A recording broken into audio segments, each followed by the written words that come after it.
예, 예수님께서 그 요한복음 17장의 대제사장의 기도를 드리면서 그렇게 말씀하셨습니다. 영생은 하나님과 또 그의 보내신 아들 예수 그리스도를 아는 것이 영생이라고요. 그분을 알고 그분을 경험하고 그렇게 주님과 동행하는 것이 곧 오늘 하루의 영생을 누리는 것, 이 땅에서 우리가 영생을 경험하는 것이라고 주님께서 말씀하신 겁니다. 여러분, 주님을 아는 것이, 하나님을 아는 것이 우리의 영생의 기초입니다. 오늘 말씀을 통해서 우리가 하나님이 어떤 분이신지 조금 더 깊이 알게 되는 그런 은혜 시간 되었으면 좋겠습니다. 오늘 말씀 이전에 8절에서 보면은 그 노아가 그의 가족들과 나와서 하나님 앞에 번제를 드립니다. 번제를 드릴 때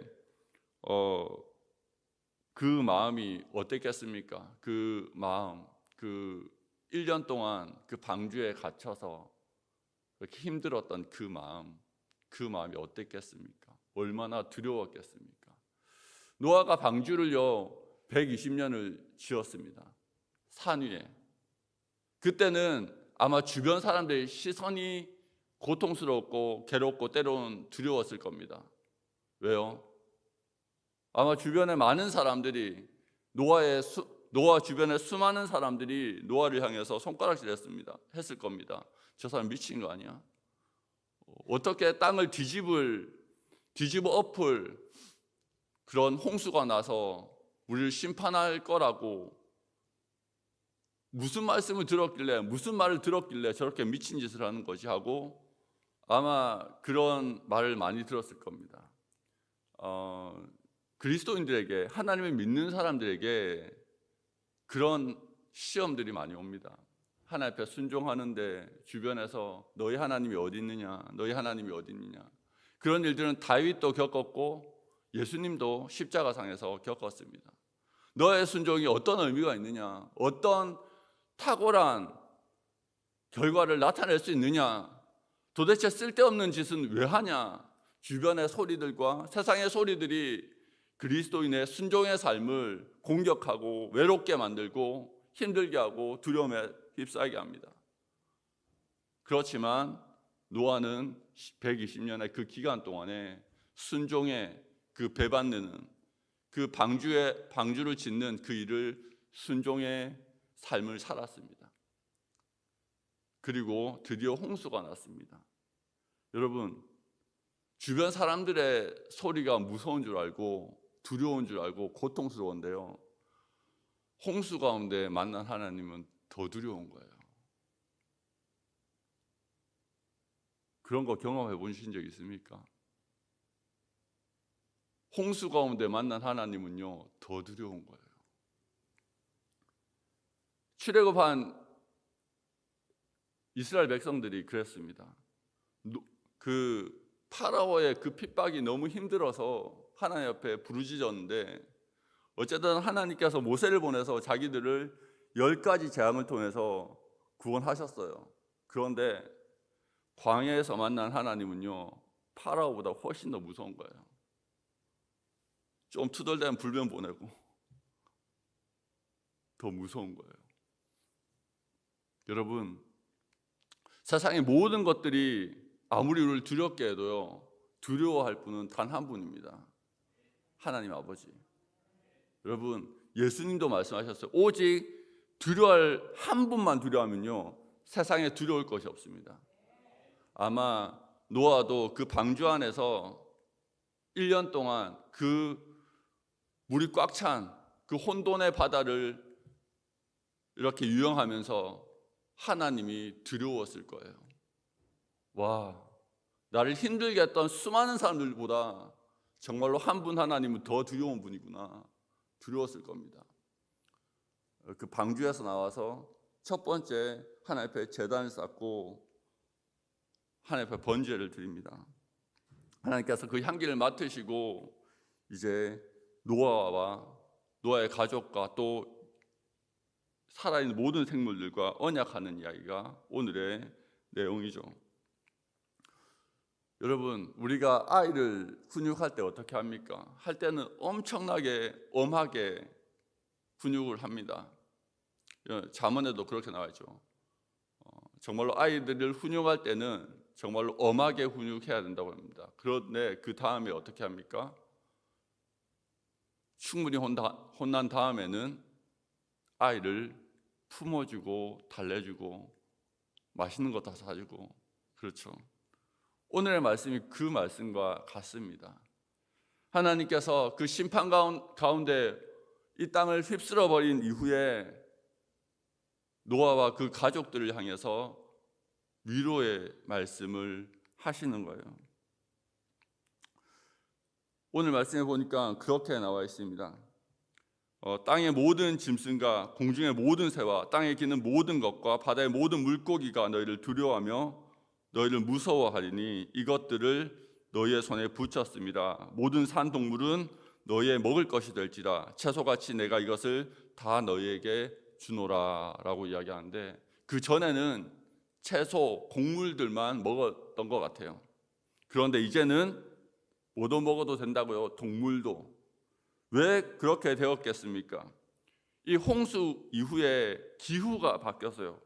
오늘 말씀은 아니지만 8장에 보면 이렇게 나와 있습니다. 8장 21절 22절 한번 같이 읽어보겠습니다. 시작. 그 향기를 받으시고 그 중심에 이르시되 내가 다시는 사람으로 말미암아 땅을 저주하지 아니하리니 이는 사람의 마음이 계획하는 바가 어려서부터 악함이라. 내가 전에 행하던 것 같이 모든 생물 다시 멸하지 아니하리니 땅이 있을 동안에는 심음과 거둠과 추위와 더위와 여름과 겨울과 낮과 밤이 쉬지 아니하리라. 그 전에는 봄, 여름, 가을, 겨울이 없었던 것 같아요. 추위가 없었던 것 같고 더위가 없었던 것 같아요. 예전에는 그냥 1년 내내 풍성한 곡물이 있었던 것 같아요. 땅이 저주를 받았지만 그럼에도 불구하고 1년 동안 내내 농사를 짓고 그것을 수확할 수 있었다면 충분히 곡물로도 식생활을 감당할 수 있었겠죠. 그런데 이제는 한 계절에만, 특정 계절에만 작물을 거둬들일 수 있는 거예요. 그러니까 식물이 모자라겠죠. 그래서 허락하시는 겁니다. 하나님께서 이제 환경이 척박해지고 더 안 좋아졌으니 너에게 먹을 것을 더 많이 공급하겠다라는 그 마음에 하나님께서 동물도 먹어도 된다라고 말씀하시는 거죠. 여러분, 하나님은 노아의 가족들이 미처 아직 경험해 보지 못했어요.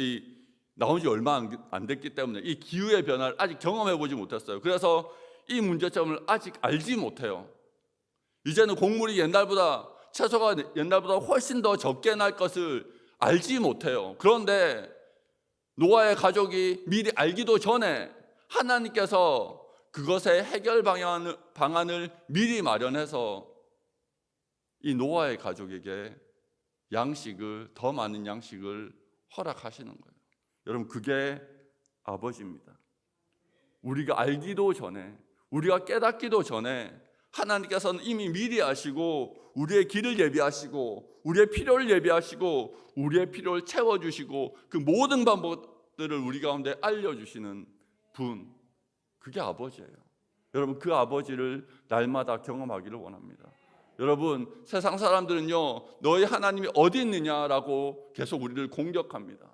너희 하나님이 있다면 왜 너의 삶이 그렇게 힘들 때가 그렇게 많아? 네 삶에 왜 이렇게 걱정이 많은 거야? 라고 이야기하지만 그럼에도 불구하고 우리가 기뻐할 수 있는 것은 우리가 그들이 알지 못하는 하나님의 선하심과 인자하심을 날마다 경험하기 때문입니다. 여러분, 그 하나님을 날마다 경험하는 저와 여러분들 되었으면 좋겠습니다. 여러분, 고기를 주셨어요. 그런데 거기에 당부를 합니다. 그러나 고기를 그 생명되는 피채 먹지 말지니라. 여러분, 생존을 위한 사냥을 하되 살아있는 생명을 귀하게 여겨야 할 것을 주님께서 말씀하십니다. 내가 반드시 너희의 피, 곧 너의 생명의 피를 찾으리니 짐승이면 그 짐승에게서, 사람이나 사람의 형제면 그에게서 그의 생명을 찾으리라. 여러분, 이 계명은요, 보통요 동물을 학대하는 사람은요 사람도 학대해요. 그 연구 결과가 있더라고요. 처음에는 미국에 있는 어떤 살인자들 보니까 처음에는 동물을 죽이고 학대했대요. 근데 그 성품이 점점점 악해져서 결국에는 사람에게까지 손을 대게 되는, 여러분, 동물을 학대하고 자연을 학대하는 사람은요, 결국 사람에게도 학대하는 모습을 보인다는 겁니다. 여러분, 하나님께서 다른 사람의 피를 흘리면 그 사람의 피도 흘리겠다라고 하는 것은 그만큼 생명이 소중하고, 더 나아가서 그 이유는 하나님께서 자신의 형상으로 우리를 만드셨기 때문이에요. 하나님의 형상이란 하나님의 영광을 이 땅에 나타내시기 위해서 대리인으로 우리를 세우셨다라는 의미입니다. 여러분, 옛날에 고대, 여러분 많이 들어서 아시겠지만 다시 말씀드리자면, 옛날에 고대 왕들은 곳곳에 자신의 동상을 세웁니다. 자신의 형상을 세웁니다. 이곳은 내가 다스리는 땅이야 하고 자신의 형상, 동상을 세워서 자기의 영광을 나타냅니다. 하나님께서는 우리를 자신의 형상을 쫓아서 만드심으로, 지으심으로 이 땅의 통치자가 하나님이심을 나타내고자 하셨습니다. 우리의 존재 자체가 하나님의 영광의 찬양이라고 에베소서 1장에서는 이야기하고 있습니다. 여러분, 우리의 존재 자체가 하나님 앞에 찬양이래요. 우린 그렇게 영광스럽게 창조함 받았습니다. 여러분, 그런데 그런 존귀한 존재를 해치는 것은요, 하나님에 대한 반역과 다름이 없습니다. 생명을 소중하게 여기는 것. 여러분, 왜 홍수가 났죠? 왜 홍수가 났습니까? 사람이 악해서. 그런데요, 그 단서 9절에 보면은요, 그렇게 나와 있어요. 그때 네피림이 있었고 그들 가운데 영걸이 있었고, 그들이 누구냐면 고대 영웅이래요. 근데 이것을 직역하고 번역하니까 전쟁 영웅이라는 거예요. 여러분, 전쟁을 잘하고 다른 사람을 많이 죽인 사람이 영웅 취급받는 세대를 살고 있었던 거예요. 노아의 시대 때. 그만큼 노아의 시대 때가 생명을 하찮게 여기고 전쟁을 정말로 쉽게 하고 다른 사람을 학살하는 사람을 영웅으로 취급하는 그런 악한 시대였다는 거예요. 그래서 세상에 홍수가 일어난 겁니다. 그래서 노아한테 이야기하는 거예요. 노아야, 노아의 가족들아, 생명을 소중하게 여기고 사람을 소중하게 여기고 그들을 해치지 말아라. 신약 성경에는 이렇게 더욱더 적극적으로 이야기합니다. 요한일서는 더 나아가서 형제를 사랑하는 것이 그 형제를 지으신 하나님을 사랑하는 것이다라고 이야기합니다. 요한일서 4장 20절 우리 한번 같이 보겠습니다. 함께 읽겠습니다. 시작. 누구든지 하나님을 사랑하노라 하고 그 형제를 미워하면 이는 거짓말하는 자니 보는 바 그 형제를 사랑하지 아니하는 자는 보지 못하는 바 하나님을 사랑할 수 없느니라. 여러분, 하나님을 사랑하는 기본적인 조건은 내 옆에 있는 내 형제를 사랑하는 것입니다. 그 사랑을 우리가 날마다 나타내기를 소망합니다. 존 칼빈은 하나님을 사랑하는 자가 그의 형상으로 지음받은 이웃을 사랑하지 않을 수 없다라고 이야기했습니다. 그리고 7절에 이렇게 이야기하죠. 너희는 생육하고 번성하며 땅에 가득하여 그 중에서 번성하라 하셨더라. 1절과 7절에 동일하게 반복적으로 하나님께서 말씀하십니다. 번성하여 땅에 충만하라. 번성하여 땅에 가득하라. 여러분, 하나님께서요 원하시는 건요 우리를 향한 심판이 아니고 우리가 번성하는 거예요. 우리가 하나님의 말씀을 이해하고 하나님의 말씀을 마음에 새겨서 그분의 말씀에 순종할 때 주신 것에 감사하고 우리를 향한 하나님의 관심과 사랑에 감사하며 하나님과 동행할 때 우리는 그분의 은혜 안에서 번성할 수 있습니다. 여러분, 번성이 주님의 뜻이지 우리를 향한 심판과 고난이 주님의 뜻이 아닌 것을 노아의 가족들에게 이야기하면서 그들을 위로하는 거예요. 여러분, 주님은요 그런 선하신 주님이십니다. 그리고 우리가 살펴봐야 될 것은 무지개, 오늘 말씀의 제목처럼 구름에 감춰진 무지개 언약. 여러분, 이 언약을 하시면서 주님께서 정말 우리 가운데 주시는 말씀은 그겁니다. 15절 16절에 이렇게 이야기하고 있습니다. 내가 나와 너희와 및 육체를 가진 모든 생물 사이에 내 언약을 기억하리니 다시는 물이 모든 육체를 멸하는 홍수가 되지 아니할 것이라. 무지개가 구름 사이에 있으리니 내가 보고 나 하나님과 모든 육체를 가진 땅의 모든 생물 사이에 영원한 언약을 기억하리라 이야기하는데 15절 16절에 두 번 주님께서 말씀하고 계십니다. 기억하리라. 누가 기억하신다고요? 하나님.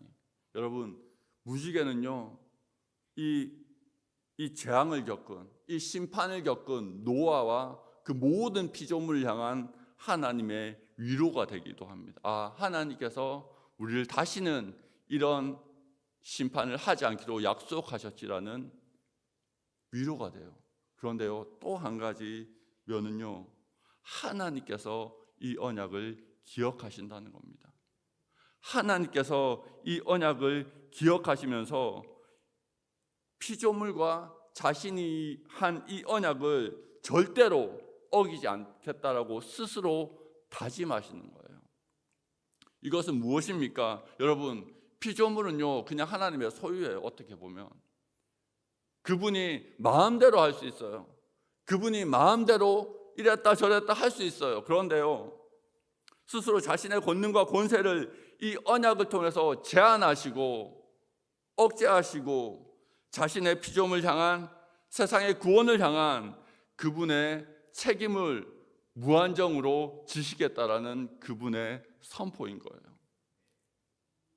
여러분, 마음대로 할 수 있는 정말 그런 권능을 가진 그 하나님께서 자신을 비우시고 낮추시고 억제하셔서 보잘것없는 우리와 언약하시면서 내가 다시는 너를 심판하지 않겠다라고 스스로 그 권리를, 그 능력을 내려놓으시는 선포입니다. 그것이 우리를 향한 하나님의 사랑입니다. 하나님의 관심입니다. 주님은요 진노 중에라도 긍휼을 잃지 않으십니다.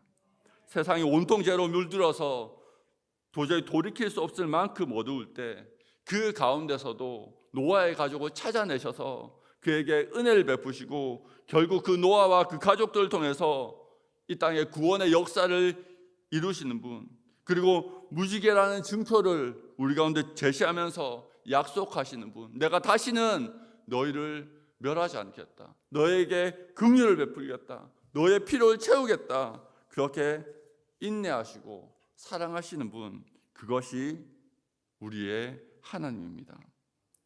그분은요 멀리 계신 분이 아닙니다. 그분은 우리의 길을 예비하시는 분입니다. 우리의 번성을 위하여 지금도 일하시는 분입니다. 지금도 주의 몸된 교회를 위하여 일하시는 분입니다.